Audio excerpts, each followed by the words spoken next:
MLC కవిత చేసిన కామెంట్లు car పార్టీలో తీవ్ర దుమారం రేపుతున్నాయి. కడుపులో బిడ్డను పెట్టుకుని పార్టీ కోసం ఊరూరు తిరిగితే తనపై కుట్ర చేశారని కవిత ఆవేదన వ్యక్తం చేశారు.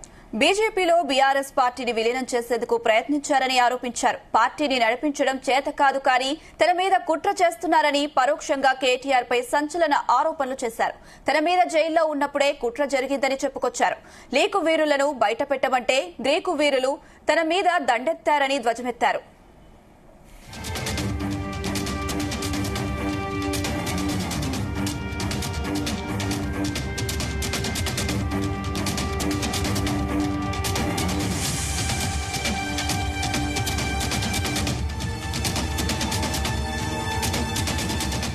పదవులు పట్టుకుని వేలాటం తనకు రాదన్నారు కవిత. కేసీఆర్ నోటీసులు ఇస్తే ట్విట్టర్లో స్పందిస్తే సరిపోతుందా అని ప్రశ్నించారు. తాను అసలే మంచి దాన్ని కాదని తన జోలికొస్తే ఊరుకోనని హెచ్చరించారు.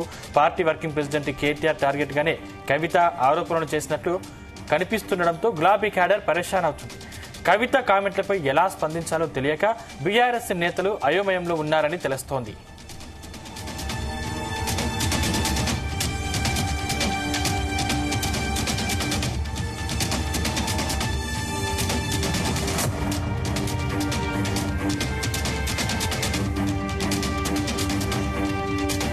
ఎమ్మెల్సీ కవిత చేసిన కామెంట్లు కారు పార్టీలో తీవ్ర దుమారం రేపుతున్నాయి. కడుపులో బిడ్డను పెట్టుకుని పార్టీ కోసం ఊరూరు తిరిగితే తనపై కుట్ర చేశారని కవిత ఆవేదన వ్యక్తం చేశారు.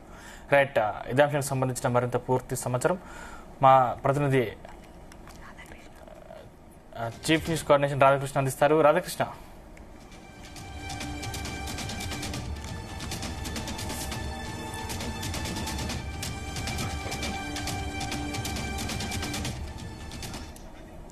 రాధాకృష్ణ కంటిన్యూ. సందీప్, మొత్తానికి అయితే కవిత చేసిన వ్యాఖ్యలు ఏవైతుందో చిట్చాట్ లో చేసిన కామెంట్స్ మొత్తంగా కూడా బీఆర్ఎస్ లో ఒక అలజడి రేపుతుందని చెప్పవచ్చు. మొత్తంగా ఒక రకంగా ఈ కవిత ఏదైతే మొత్తం పార్టీకి సంబంధించి మొదటి నుంచి ఉద్యమ సమయం నుంచి ఇప్పటి వరకు ఉన్న పరిస్థితుల పైన ఆమె చిట్చాట్ లో ప్రస్తావించారు. ముఖ్యంగా తన పార్టీ కోసం ఏం చేశారనే దానిపైన కూడా స్పష్టం చేశారు. ఎందుకంటే నేను ఒక కడుపులో బిడ్డలు మోస్తూ కూడా పార్టీలో తెలంగాణ ఉద్యమం అంటే పార్టీ కోసం కావచ్చు ఉద్యమం కోసం పనిచేశాను. అలాంటి అంటే ఎమోషనల్ అవుతూ ఒక కంటి బిడ్డను కడుపులో బిడ్డను పెట్టుకొని కూడా నవమాసాలు మోస్తూ కూడా నేను పార్టీ కోసం పనిచేశాను. అట్లాంటి నా పైన ఒక ఆడబిడ్డ పైన బీఆర్ఎస్ సొంత పార్టీ అనుకున్న బీఆర్ఎస్ తనపై ఇంతలా కక్ష కడుతుందా, ఇంతలా కుట్ర చేయాల్సి వస్తుందా అని చెప్పేసి కొంత ఎమోషనల్ అయ్యారు. సో మొత్తంగా ఇప్పుడున్న కవిత చేసిన వ్యాఖ్యలు మాత్రం కొంత ఈ యొక్క బీఆర్ఎస్ తో పాటుగా తెలంగాణలో కొంత చర్చనీయాంశమైందని చెప్పవచ్చు.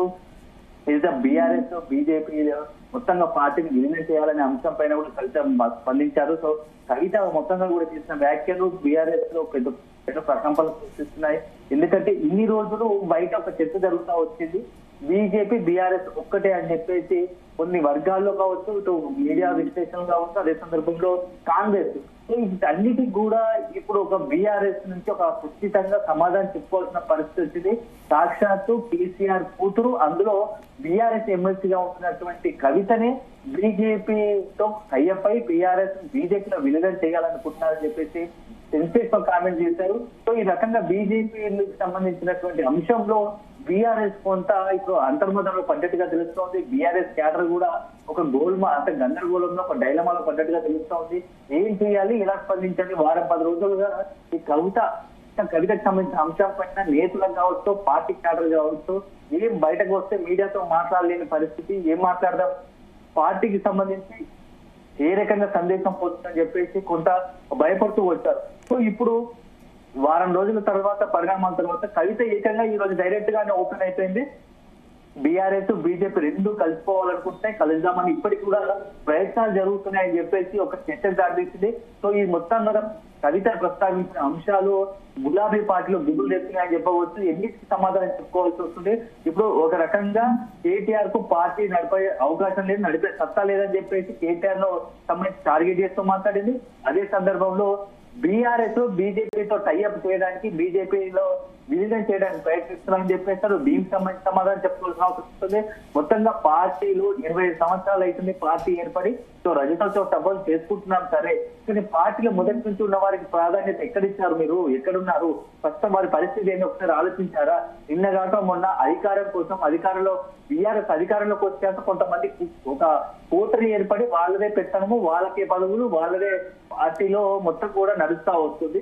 సో పార్టీ కోసం పనిచేసి 20 సంవత్సరాలు కష్టపడ్డ వారికి కనీసం మీరు ప్రాధాన్యత ఇస్తున్నారా అని చెప్పేసి ఒక రకంగా కుండబద్దలు కొట్టారు. ఇవన్నీ అంశాలు బీఆర్ఎస్ లో ఫస్ట్ మిగతా తెలంగాణ రాజకీయాల్లో ఒక సంచలనంగా ఉంటే ఇప్పుడు బీఆర్ఎస్ లో మాత్రం ప్రకంపనలు సృష్టిస్తున్నాయి.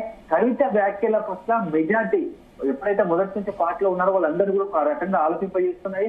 ఎందుకంటే పార్టీకి మొన్నటి ఎన్నికల్లో కూడా డ్యామేజ్ జరగడానికి బీజేపీ బీఆర్ఎస్ ఒక్కటే అని ఒక అంశం వచ్చింది. దానివల్లనే అసెంబ్లీ ఎన్నికల్లో కావచ్చు, ఇటు లోక్సభ ఎన్నికల్లో డ్యామేజ్ జరిగిందని చెప్పేసి పార్టీలో బహిరంగంగానే కొంత చర్చ జరిగింది. సో ఇప్పుడు కవిత ఏకంగా అదే అంశాన్ని ప్రస్తావించడంతో ఏం చేయాలి బీఆర్ఎస్ సంబంధించి బీజేపీ విషయంలో ఇప్పుడు బీఆర్ఎస్ సంబంధించి ఒక పెద్ద టాస్క్ అని చెప్పవచ్చు, లేకుంటే ఒక పెద్ద పరీక్ష లాగా ఏర్పడింది. సో బీజేపీ విషయంలో బీఆర్ఎస్ నిజంగానే ఒక రకంగా ముందు బీజేపీతో కలిసిపోవడానికి వెళ్తుందా, విలీనం చేయడానికి వెళ్తుందా అని చెప్పేసి చర్చ జరుగుతూ ఉంది. సో ఇప్పుడు కేటీఆర్ టార్గెట్ గా ఒక రకంగా కవిత అనేక అంశాలు అనేక ప్రశ్నలు సంధించింది. అదే సందర్భంలో కేసీఆర్ సంబంధించి కేసీఆర్ పార్టీ నాయకు సరిగ్గానే ఉన్నాడు, అతని చుట్టుపక్కల ఉన్న వ్యక్తులు కేసీఆర్ మొత్తం కూడా పక్కదారి పట్టించే ప్రయత్నం చేస్తున్నారు. పార్టీని సర్వనాశనం చేశారు, పార్టీలో కోవర్ట్లను పెట్టి పోషించారు. సో పార్టీని ఈ రకంగా మొన్న అసెంబ్లీ ఎన్నికల్లో లోక్సభ ఎన్నికల్లో పార్టీ నష్టం జరగడానికి కారణం వాళ్ళే అని చెప్పేసి కూడా కుండబద్దలు కొట్టారు. సో ఈ నేపథ్యంలో ఒక రకంగా కవిత తను ప్రత్యేకంగా సొంత ఏజెండా పెట్టుకొని బయట వెళ్ళడానికి ఇష్టపడుతున్నారు తెలుస్తుంది. దాంట్లో భాగంగానే ఈ రోజు కవిత చేసిన కొన్ని ఎమోషనల్ వ్యాఖ్యలు ఏవైతున్నాయో కడుపులో బిడ్డను పెట్టుకొని కూడా నేను పార్టీ కోసం పనిచేశాను, బతుకమ్మతో జాగృతితో రకరకాలుగా నేను జాగృతితో కూడా పార్టీకి లాభం జరిగి పార్టీ అధికారం రావడానికి పార్టీ బలోపేతం చేయడానికి నేను ప్రయత్నం చేశాను. సో ఇప్పుడు నన్ను అలాంటి జాగృతి కావచ్చు అలాంటి కవిత అవుతుంది ఇప్పుడు తీరిపోయిందా అంటే అధికారం పార్టీలో ప్రాధాన్యత కోసం పక్కన పెట్టేసి పదవుల కోసము పక్కన పెట్టేసి ఏ రకంగా కవితను సైడ్లైన్ చేయాలనుకున్న కుట్ర చేస్తారా అని చెప్పేసి కూడా ప్రశ్నించింది. సో ఈ రకంగా కవిత కేటీఆర్ ప్రశ్నించింది. కేటీఆర్ టార్గెట్ గానే ఈ రోజు మొత్తంగా కూడా ఆ కవిత సంధించిన ప్రశ్నకి కేటీఆర్ టార్గెట్ ఉన్నాయి. ఒకవైపు చాలా మరొక ఆసక్తికర సంచలనంగా ఏంటంటే ఆరోపణ ఏంటంటే కేసీఆర్ కు కాళేశ్వరంకి సంబంధించి కమిషన్ నోటీసులు ఇస్తే జస్టిస్ పినాకిని ఘోష్ కమిషన్ నోటీసులు ఇస్తే కనీసం ఒక ట్విట్టర్ లో స్పందించి వదిలేశారు. పార్టీ తరఫున కనీసం దానిపైన ఒక ఏదైతే ఈ కమిషన్ నోటీసుల పైన పార్టీకి సంబంధించి ఒక ఆందోళన కానీ లేకుంటే ఒక ఏదైతే ఆ నోటీసులు స్పందించే విధానం ఇదేనా అంటే ప్రశ్నించింది. అదే ఎక్కడైతే ఫార్మా ఈ రేస్ లో కేటీఆర్ నోటీసులు రాగానే ఒక మొత్తం క్యాడర్ బయటకు వచ్చి కొంతమంది ఆ ఒక అనుయాయులు కొంత టీమ్ గా పెట్టుకునే వాళ్ళంతా కూడా హడావిడి మీడియాలో హడావిడి చేయడము ఆందోళనతో హడావిడి చేయడం చేశారు. అంటే పార్టీని పెట్టి ఈ స్థాయి తీసుకొచ్చినటువంటి కేసీఆర్ కనీసం ప్రాధాన్యత ఇవ్వరా? కేసీఆర్ కూడా బీఆర్ఎస్ లో ప్రాధాన్యత ఇవ్వలేని పరిస్థితి ఉంది. అంటే కేసీఆర్ కూడా పక్కన పెట్టేశారా? ఇష్టారాజ్యంగా కేటీఆర్ పార్టీ నడుపుతున్నారా అని చెప్పేసి కూడా ఈ రోజు ఆ ప్రశ్నలు సంధించింది. ఒకవైపు ఇప్పుడు కేటీఆర్ ప్రస్తుతము విదేశాల్లో లండన్ లో ఈ యొక్క రజతోత్సవ సభ వేడుకలో పాల్గొంటున్నారు. అక్కడ వేడుకల కౌంటర్ గానే తెలంగాణలో పార్టీ పుట్టిన ప్లేస్ లో ఒకవేళ పార్టీ ఏదైతే ఏర్పడిందో అక్కడ పెద్ద అలజడి జరుగుతూ ఉంది. సో మొత్తంగా మాత్రం బీఆర్ఎస్ లో కవిత రేపిన చిట్టు ఎలాంటి టర్న్ తీసుకోవాలి, ఎలాంటి మలుపు తిరుగుతుందో ఆసక్తికరంగా ఎదురుగాలి. ఎందుకంటే ఇప్పటికే చాలా ఎన్ని అధికారులు ఉన్న సమయంలోనే పాత కొత్త గ్యాప్ ఉంది. అంటే ఉద్యమ తెలంగాణ బంగారు తెలంగాణ అని చెప్పేసి బహిరంగంగానే నేతలు విడిపోయి ఉన్నారు. సో బంగారు తెలంగాణ అంటే అధికారం కోసం అభివృద్ధి పేరుతో బయటకు వచ్చిన వాళ్ళు, ఉద్యమ తెలంగాణ వాళ్ళకు వచ్చిన నాయకులకు మాత్రం పార్టీలో ప్రాధాన్యత లేదు, పదవుల ప్రాధాన్యత లేదు. సో ఒక సందర్భంలో మొదటి నుంచి పార్టీ కేసీఆర్ కూడా కనుసన్నల్లో కేసీఆర్ చుట్టుపక్కల ఉన్న ఉద్యమ సమయంలో ఉన్నటువంటి వ్యక్తులకు కూడా కనీసం కేసీఆర్ ను కలిసే అవకాశం లేకుండా పోయిందని చెప్పేసి చాలా సందర్భాల్లో బహిరంగంగా కావచ్చు, కొన్ని సందర్భాల్లో ఇంటర్నల్ గా మీడియాతో ఇష్టాగోష్ఠిలో చాలా మంది నేతలు కూడా ప్రకటించిన సందర్భాలు ఉన్నాయి. ఒక రకంగా ఈటెల రాజేందర్ సంబంధించి పార్టీలో బయటకు వెళ్ళడానికి ద్వారా బయటకు వెళ్లేలా చేయడానికి కారణం కూడా అదొక అంశంగా గమనిస్తున్నారు. సో ఇప్పుడు ఈటెల రాజేందర్ తర్వాత కవిత ఇస్తూ కూడా అలాంటి పరిస్థితులకు దారితీస్తూ ఉంది. సో మొదటి నుంచి ఉన్న వారికి విలువ ఉండదు. సో కేటీఆర్ సంబంధించిన వ్యక్తులకి ప్రాధాన్యత ఉంటుంది. సో హైదరాబాద్ తన అనుకున్న వ్యక్తులకి పదవులు వస్తాయి. మొత్తంగా కూడా ఈ వ్యవహారం కవితకు జీవించుకోలేకపోయింది. చాలా రోజులుగా అయితే కవిత జైలుకు వెళ్ళినప్పటి నుంచి ఒక రకంగా తాను జైలుకు వెళ్ళడానికి బీజేపీ ప్రయత్నిస్తుంటే దాన్ని ఆపలేకపోయారు. సో అనుకూలంగా తను జైలుకు వెళ్ళడానికి కొంత కుట్ర కూడా జరిగిందని చెప్పేసి ఆరోపణ చేశారు. అదే సందర్భంలో నేను జైల్లో ఉన్న సమయంలో నా రాజకీయ భవిష్యత్తు మొత్తం కూడా ప్రశ్నార్థకం చేసి తన ఉనికిని ప్రశ్నార్థకంగా చేసే ప్రయత్నం చేశారు. సో సొంత మనుషులు, సొంత కుటుంబ సభ్యులు అనుకున్న వారే నాపై ఇంతగానే కక్ష కట్టాలా అని చెప్పేసి కూడా ఈరోజు కామెంట్ చేయడము కొంత సంచలనంగా మారుతుంది. సో ఇక మొత్తంగా కవిత వ్యాఖ్య చూసుకుంటే బీఆర్ఎస్ తో తెగతెంపులు చేసుకోవడం, అదే సందర్భంలో కేసీఆర్ పట్ల విధేయతను, గౌరవాన్ని ప్రదర్శిస్తూనే మరోవైపు బీఆర్ఎస్ ప్రస్తుతం కేటీఆర్ నాయకత్వాన్ని ఏమాత్రంగా సహించలేదు, ఒప్పుకునేది లేదు. అదే సందర్భంలో కేటీఆర్ కు పార్టీని లీడ్ చేసే అంటే నడిపించే సత్తా లేదని కూడా బహిరంగ ప్రకటించింది. సో ఈ ముఖ్యంగా కేటీఆర్ సంబంధించిన కేటీఆర్ టార్గెట్ చేసుకున్న ఈ పరిణామాలన్నీ కూడా మనం చెప్పవచ్చు. సో ఇన్ని రోజులు కోవట్లు, దయ్యాలు ఎవరా అనే అంశంపై చర్చ జరుగుతున్న నేపథ్యంలో ఇప్పుడు కవిత ఏవైతే అంశాలు లేవనెత్తిందో, ఏవైతే కామెంట్ చేసిందో అవన్నీ కేటీఆర్ఏ దయ్యమా, కేటీఆర్ఏ బ్రోకరా అని ఒక చర్చ బీఆర్ఎస్ పార్టీలో జరుగుతూ ఉంది. సో కేటీఆర్ సంబంధించి టార్గెట్ చేసి చర్చ లేఖ రాసిందా అని చెప్పేసి ఇప్పుడు ఒక చర్చ జరగడం ఇప్పుడు సంచలనంగా మారుతా ఉంది.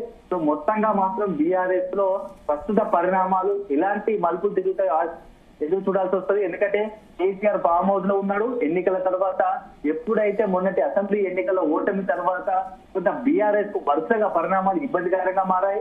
లోక్సభ ఎన్నికల్లో పూర్తి స్థాయిలో కనీసం ఒక్క ఎంపీ స్థానం కూడా రాలేదు.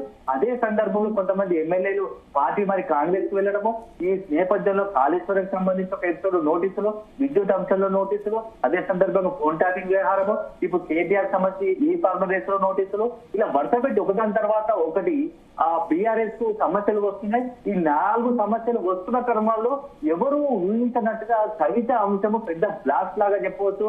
బీఆర్ఎస్ లో ఇన్ని రోజులు అంతర్మతం చెందుతున్న లోపల ఇన్సైడ్ గా ఉన్నటువంటి ఏవైతే కవిత అంటే తను ఇన్ని రోజులు కూడా ఓపికతో ఉండి ఒక్కసారిగా బ్లాస్ట్ అయిందని చెప్పవచ్చు. సో మేడేను వేదిక చేసుకొని మేడే చూసినటువంటి వ్యాఖ్యలకు ముందే ఇదంతా కూడా ఒక మొన్న ఎపిసోడ్ జరిగినట్టు తెలుస్తోంది. రజతోత్సవ సభ తర్వాత పూర్తి స్థాయిలో కవిత ఇక బీఆర్ఎస్ లో కేటీఆర్ చేతికి పగ్గాలు వెళ్ళాయి. బీఆర్ఎస్ నాకు ఎలాగో ప్రాధాన్యత ఉండదు, రాజకీయంగా తనకు ఇబ్బంది పరిస్థితి వస్తుందని చెప్పేసి కూడా కవిత ఆలోచన కాబట్టి ఆ తర్వాత పరిణామాల నేపథ్యంలోనే మీడియాలో వ్యాఖ్యలు చేయడం అంటే ఇండియట్ గా బీఆర్ఎస్ ను క్వశ్చన్ చేసే పరిస్థితి వచ్చింది. సో ఈ నేపథ్యంలోనే కవిత ఇక బీఆర్ఎస్ లో ఉండలేదు కాబట్టి పార్టీలో ఉన్న పరిస్థితులు ఏంటి, ఎట్లా జరుగుతుందని చెప్పేసి బీఆర్ఎస్ పార్టీతో పాటు అధినేత కేసీఆర్ కు మొత్తంగా వివరించే ప్రయత్నం చేసిందని చెప్పుకోవచ్చు. ఆ తర్వాత లేఖ బయటకు రావడం పెద్ద వివాదాస్పదం అవడం, వరుస పెట్టి వారం 10 రోజులుగా దాని చుట్టే తిరగడం. సో ఒక రకంగా మాత్రం ఇప్పుడున్న పరిస్థితుల్లో కవిత ఖచ్చితంగా పార్టీ పెట్టడం ఖాయమైనట్టుగా తెలుస్తుంది. ఈ నేపథ్యంలో రోజుకు ఒక అంశం తెరపైకి తీసుకొస్తా ఉంది. సో ఇప్పుడు చేసిన శిక్ష తర్వాత 2-3 రోజుల్లో అధికారికంగానే జూన్ 2వ తేదీన ఒక తన నివాసంలోనే ప్రెస్ మీట్ పెట్టే అవకాశం ఉన్నట్టుగా తెలుస్తుంది. అధికారికంగా ఈ 2-3 రోజుల్లో కొన్ని పరిణామాలు గమనించిన తర్వాత కేసీఆర్ తో వీలైతే కేసీఆర్ ఒకవేళ అపాయింట్మెంట్ ఇస్తే కలిసే అవకాశం ఉంది, కేసీఆర్ వివరించుకునే అవకాశం ఉంటుంది. సో లేని పక్షంలో జూన్ 2వ తేదీన తాను ఏదైతే అనుకుంటుందో తను అనుకున్న విధంగానే భవిష్యత్తులో రాజకీయ ఎజెండాను సిద్ధం చేసుకుని ముందుకు వెళ్లే ఆలోచనలు ఉన్నట్టుగా తెలుస్తోంది. సో మనం ఎందుకంటే కవిత ఈ రోజు చేసిన నివాసం ఏదైతే డిశ్చార్జ్ చేసిందో ఆ నివాసంలో ఏర్పాటు చేసినటువంటి ఒక బ్యానర్ కూడా ఇప్పుడు తీవ్ర చర్చనీయాంశం అయితే ఉంది. సో కవిత నివాసం ఏర్పాటు చేసినటువంటి బ్యానర్ లో తెలంగాణ జాగృతి ఉంది, ఒకవైపు అమరవీరుల స్థూపము, సో మరోవైపు ప్రొఫెసర్ జయశంకర్ గారి చిత్రపటము. ఇవన్నీ చూసుకుంటే జాగృతి పేరుతో ఎప్పుడైతే జాగృతి ఆధ్వర్యంలో జరిగినటువంటి మేడే సమావేశాలు కావచ్చు, బీసీ కుల సంఘ సమావేశాల్లోనే సేమ్ ఇదే పోస్టర్లు అప్పుడు కూడా మనకు కనిపించాయి. సో ఇదంతా చాలా ప్లాన్డ్ గా ఒక ప్రణాళికబద్ధంగానే ఆ కవిత వెళ్తున్నట్టుగా తెలుస్తా ఉంది. సో చిట్చాట్ లో భాగంగా మీడియా ప్రతినిధులు అడిగిన ప్రశ్న కూడా ఒక రకమైన సమాధానం దాటవేశారు. పార్టీ పెట్టబోతున్నారా అంటే ఇప్పుడే చెప్పలేను, పెట్టలేను అని మాత్రం స్పష్టంగా చెప్పలేదు. బీఆర్ఎస్ లో కొనసాగుతానని స్పష్టం చేయలేదు. అదే సందర్భంలో పార్టీ పెట్టబోనని కూడా చెప్పలేదు.